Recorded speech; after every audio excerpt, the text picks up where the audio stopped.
Donc nous passons à notre deuxième partie, une partie où nous allons voir qu'il y a d'autres choses que Paul va dire, à partir du verset 23, si quelqu'un veut lire, jusqu'au verset 29.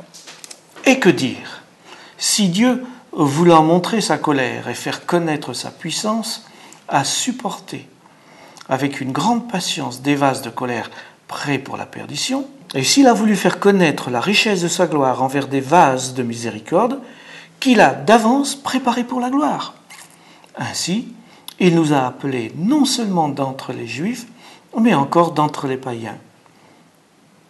Selon qu'il le dit dans Osée, « J'appellerai mon peuple celui qui n'était pas mon peuple, et bien-aimé celle qui n'était pas la bien-aimée. » Et là, où on leur disait « Vous n'êtes pas mon peuple », ils seront appelés « fils du Dieu vivant ». Ésaïe, de son côté, s'écrie au sujet d'Israël.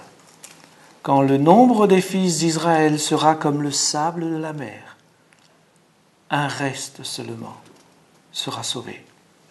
Car le Seigneur exécutera pleinement et promptement sur la terre ce qu'il a résolu. » Et comme Ésaïe l'avait dit auparavant, si le Seigneur des armées ne nous avait pas laissé une postérité, nous serions devenus comme Sodome et nous aurions été semblables à Gomorrhe. Merci beaucoup. Alors là, nous sommes dans un passage qui nous parle, et c'est cette notion sur laquelle je voudrais que nous nous arrêtions, cette notion de reste. Nous sommes partis dans la première partie de cette étude. Nous avons vu que les Israélites avaient différentes choses. Ces différents éléments sont passés à travers Christ à des chrétiens. Et là, il nous est parlé de notion de reste. Pourquoi il nous parle de notion de reste? Est-ce que ça a à voir quelque chose avec nous? Qu'est-ce que ça veut dire reste? Qu'est-ce que cela veut dire pour vous?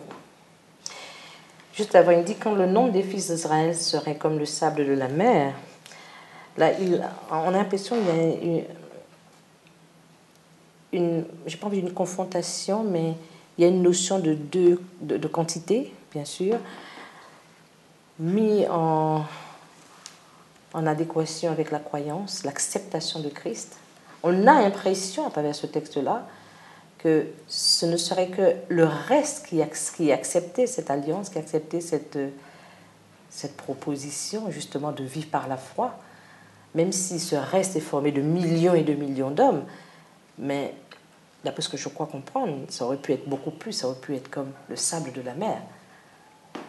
Mais apparemment, ce ne serait pas cette quantité. Moi, je pense que, ici, d'abord, c'est Ésaïe qui parle, quand il parle que, pour moi, ça veut dire, même si le peuple était aussi nombreux que le sable de la mer, malheureusement, tous ne seraient pas sauvés, parce que tous n'accepteront pas.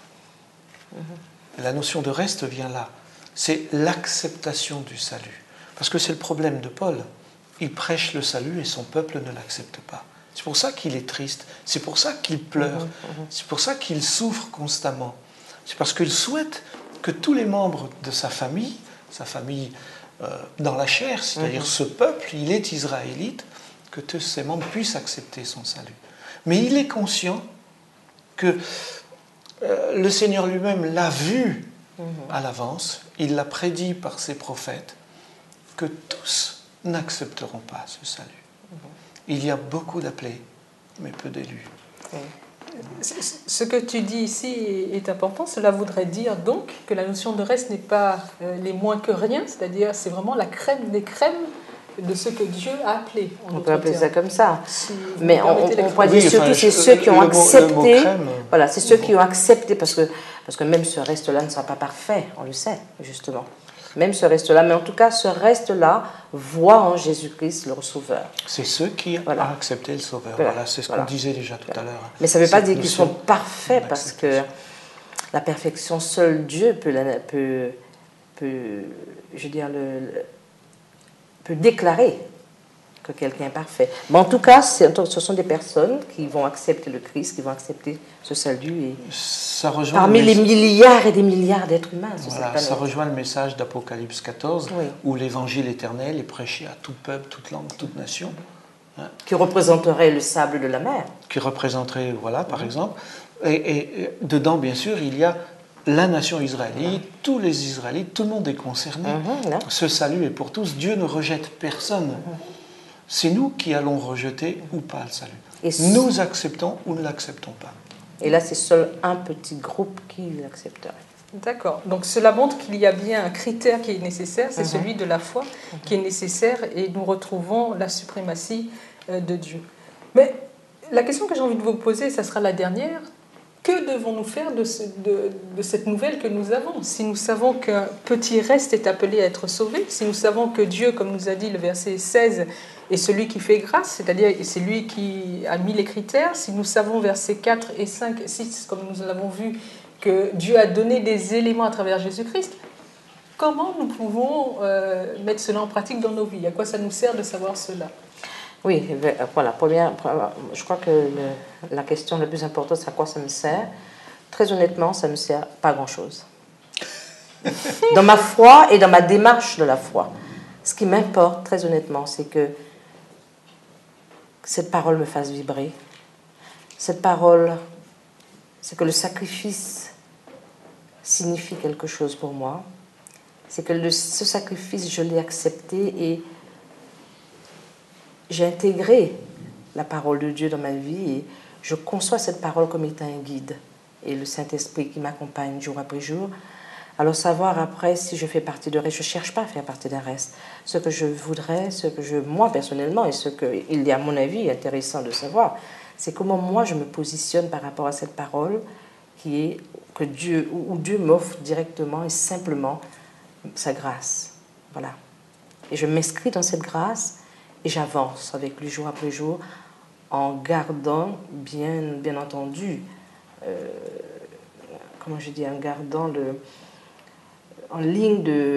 comme ligne de conduite sa parole. Alors, s'il déclare que je fais partie de ce reste, qu'il soit fidèle, eh bien, tant mieux. Mais je ne cherche pas à faire partie d'un reste. En tout cas, ce n'est pas une démarche de calcul, en tout cas. Pour moi, c'est plus impérieux que ça. Dieu est en train de me dire, dans cette masse du monde qui m'entoure, il y a des gens qui peuvent faire partie du reste. Et il faut qu'ils le sachent. Il faut donc prêcher l'évangile, comme dit Paul, la foi vient de ce que l'on entend, et ce que l'on entend vient de la parole de Dieu. Et donc, pour moi, ça s'impose à moi un engagement, une pression pour dire la parole, pour que ceux qui sont là puissent l'entendre et accepter cette parole, parce qu'ils ne pourront l'accepter que s'ils l'ont entendue.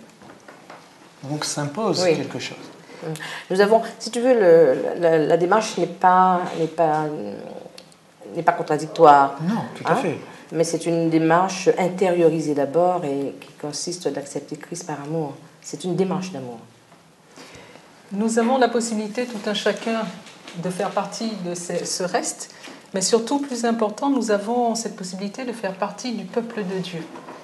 Cet appel nous est lancé à tout un chacun, l'adoption, c'est-à-dire devenir réellement enfant de Dieu, quelque chose de rendu possible par Jésus-Christ. Voir la gloire de Dieu, c'est rendu aussi possible par Jésus-Christ. Faire alliance avec Dieu, c'est rendu possible avec Jésus-Christ.